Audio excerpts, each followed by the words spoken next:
Yan kabatingting, yung sinasabi ko sa iyo na ginagawa kong heavy duty na tripod.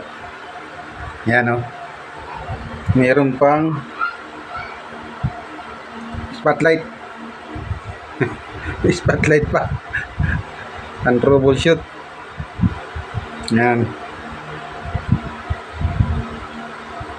Sobrang liwanag ng ilaw. Masakit sa mata ito pag natitigan mo. Ayan o.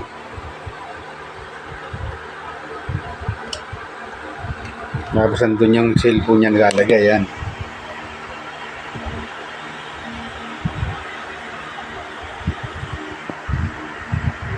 Para hindi laging hinahawakan.